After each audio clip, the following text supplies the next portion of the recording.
Segunda parte de la clasificación de las obligaciones, finalmente la última, y se dejó al último por ser un poco más importante porque comprende las obligaciones solidarias.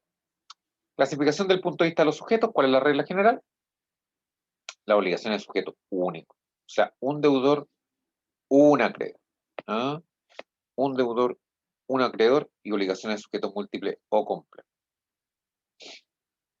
La primera, la letra A, es la regla general. La B, obligaciones de sujetos múltiples o complejos. Varios acreedores, varios deudores. Estas de sujetos múltiples pueden subclasificarse en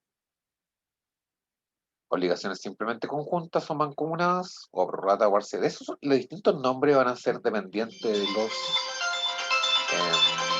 voy a conectar de nuevo.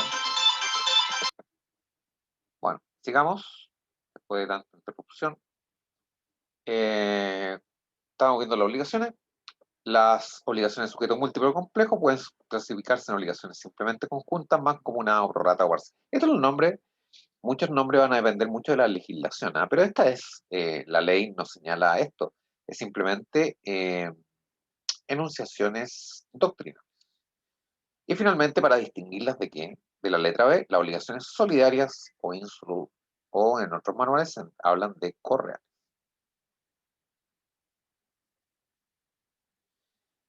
Como segunda clasificación dentro del punto de vista de los sujetos, obligaciones propter rem, que hasta el día de hoy se mantienen. Veamos las primeras.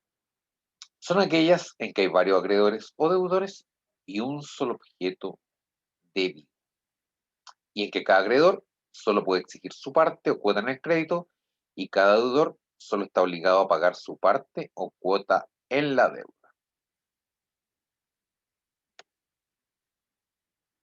Es la típica obligación propia del fiador. Aquí hay un ejemplo.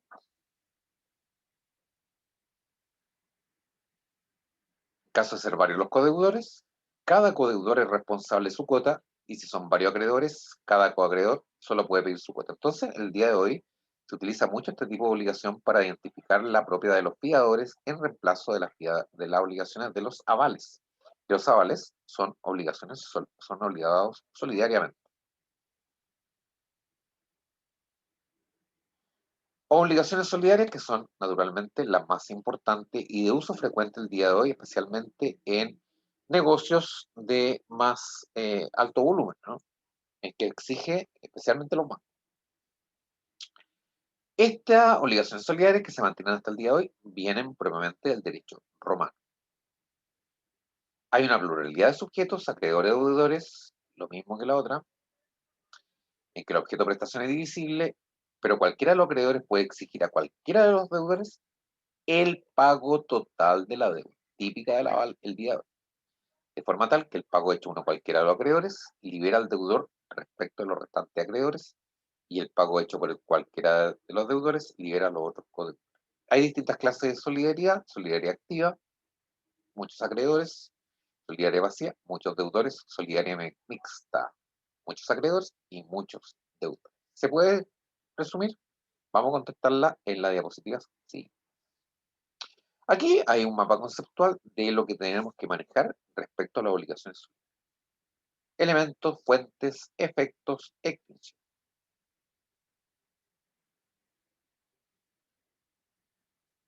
Elementos de la solidaridad: pluralidad de vínculos. Pueden ser solidaridad activa, los vínculos entre distintos acreedores y un solo deudor; pasiva, un solo acreedor, varios deudores; o mixta, varios acreedores y varios deudores. Más difícil la verdad.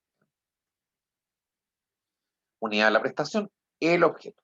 Esto de la prestación debe ser la misma para todos los deudores. Divisibilidad del objeto. El objeto debido de ser divisible podría ser cumplido por partes.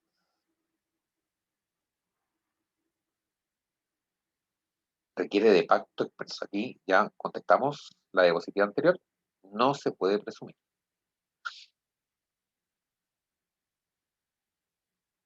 Fuentes. En el caso del contrato, el ejemplo típico es la ad stipulatio, o sea, recuerden ustedes, la fianza.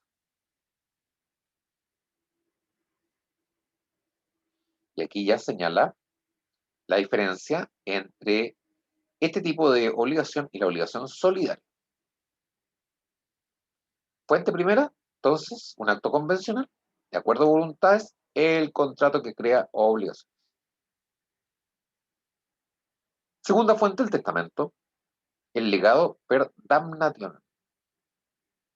Le hacemos mención a este legado porque es diferente al legado que ya conocemos dentro de los modos de adquirir, el legado per vindicationem. Aquí, en este legado, a diferencia del per vindicationem, directamente el heredero es obligado a cumplir una disposición testamentaria. Tiene que pasar necesariamente por un acto realizado por el heredero. En cambio, en el legado per vindicationem, si ustedes recordarán, pasaba directamente, una vez aceptada la herencia por el heredero, pasaba el bien inmediatamente a propiedad como modo de adquirir del legatario. Diferencia muy importante con respecto, insisto, al legado per vindicationem.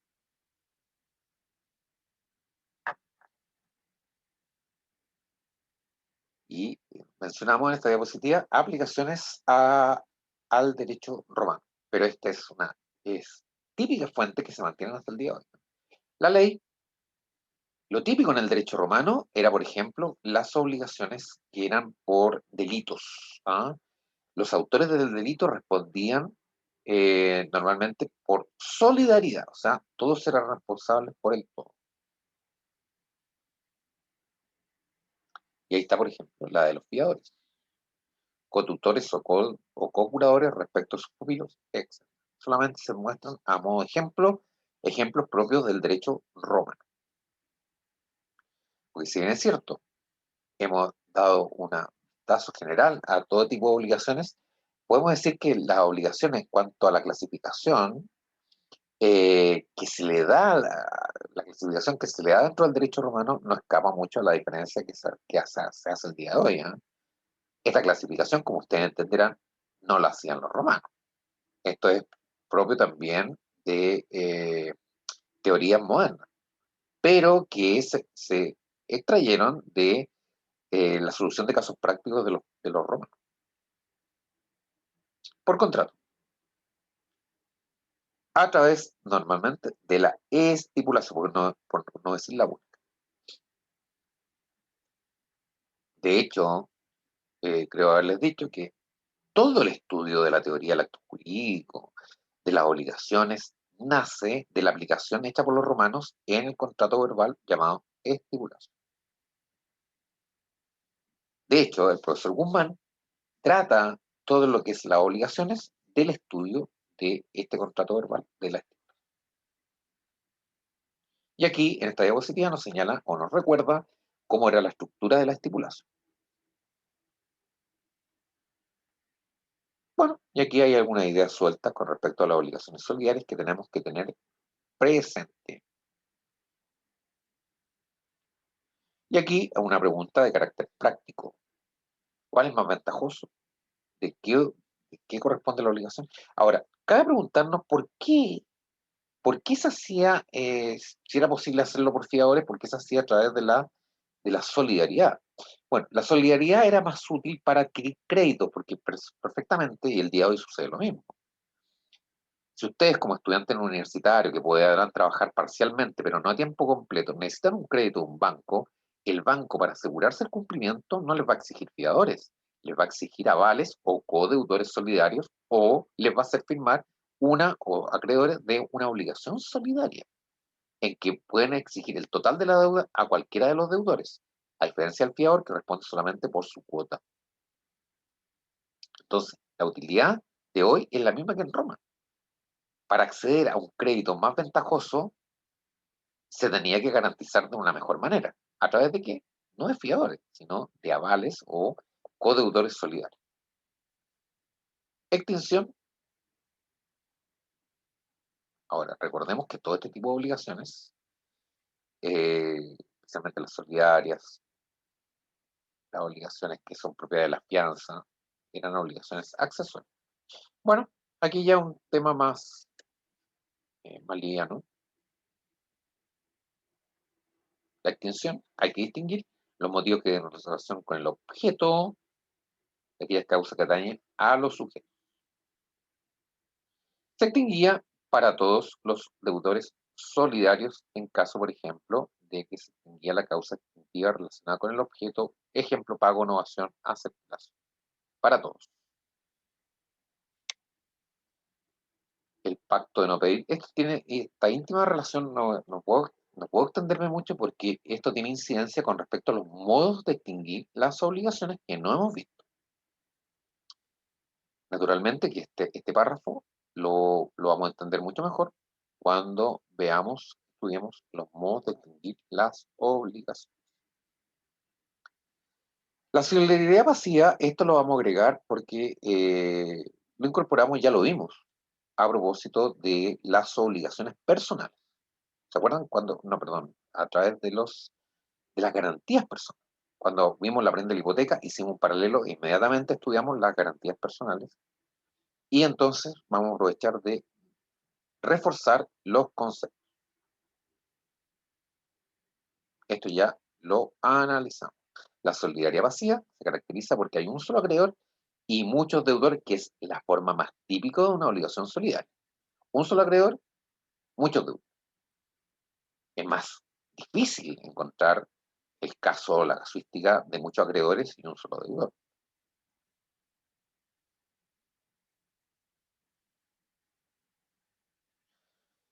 El cumplimiento por cualquiera de ellos extingue la obligación respecto a todo. Bueno, más o menos señalando lo que ya hemos dicho.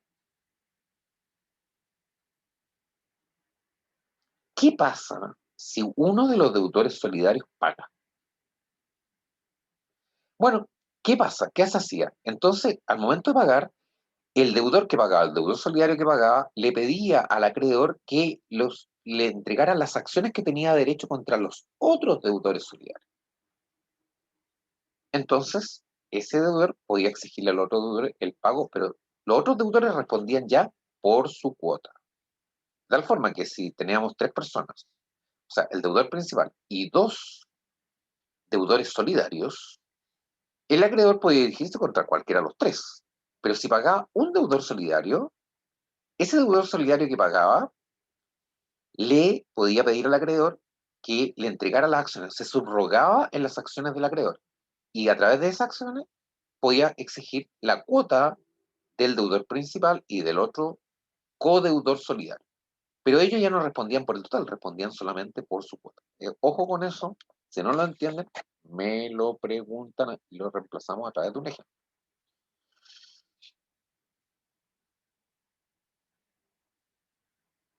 Aquí se explica lo que acabo de señalar. Por favor, ruego tener presente este punto que en los exámenes normalmente no lo saben contestar porque no han estudiado, de tal forma que simplemente lo recalco, ¿eh? Para que no volvamos a incurrir en las mismas omisiones, no errores, omisiones porque no se acuerdan. Bueno, la otro tipo de obligaciones aquí, la típica era la obligación propter rem. Vamos aquí a ver cómo era. Denominada por los manuales ambulatorios, por la doctrina. Leamos con calma.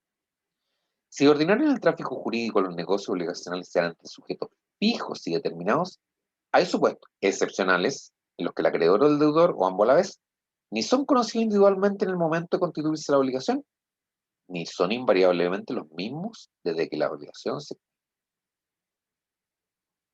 Aquí lo interesante son los ejemplos. Bueno, ahí aparece por qué son amparadas, por qué tipo de acción real. Los más típicos: la obligación de resarcir el daño causado por un animal o un esclavo, que correspondía a quien tuviese el dominio sobre el animal o el esclavo en el momento de la litis, no en el momento en que se producía el daño, sino en el momento en que el dueño era propietario del animal o el esclavo al momento de la litis. O sea, fíjense, esta es una obligación propia de un sujeto que no era el propietario del animal o el esclavo al momento de cometerse el daño. Aquí hay otro ejemplo romano. enfiteuta superficiario o el propietario pagar los impuestos vencidos, aun cuando la deuda proviniera de personas que anteriormente ostentaban ante y hoy sucede exactamente lo mismo. Si yo me compro una propiedad que tiene unas deudas de pago de impuesto territorial, llámase el día de hoy contribuciones, no puedo alegar desconocimiento de esas deudas anteriores, por mucho que yo sea un nuevo propietario. Bien. Propter Rem. Propter Rem. Ahora bien, puede surgir alguno, y con justa razón que me diga, profesor, no le entendí nada de las obligaciones Procter Rem. Lo invito a ver videos de YouTube. Fíjense que en YouTube aparece, le insisto, de todo. Afortunadamente en el derecho está todo escrito, ¿ah? Si uno no sabe, averigua, averigua. Entonces, obligaciones, hay un montón de ideas. Veamos, por ejemplo, para ver qué nos dice este caballero. No lo he tocado nunca, ¿no? Vamos a ver. Bueno, y así también hay videos de obligaciones solidarias, especialmente, por favor, las obligaciones solidarias. Muy bien. Siguiendo con el tema 24 del libro 2695 preguntas y respuestas de obligaciones, nos toca ver ahora las obligaciones Propter Rem. Es un tema corto, pero importante. Como concepto podemos decir que surgen de un derecho real. Surgen porque un sujeto debidamente identificado está en relación con un objeto, a título de un derecho real que podrá ser propiedad, usufructo, uso, habitación. Bueno, yo solamente quiero ilustrar a través de estos videos de que hay una posibilidad de poder asimilar bien los conocimientos, ¿ah?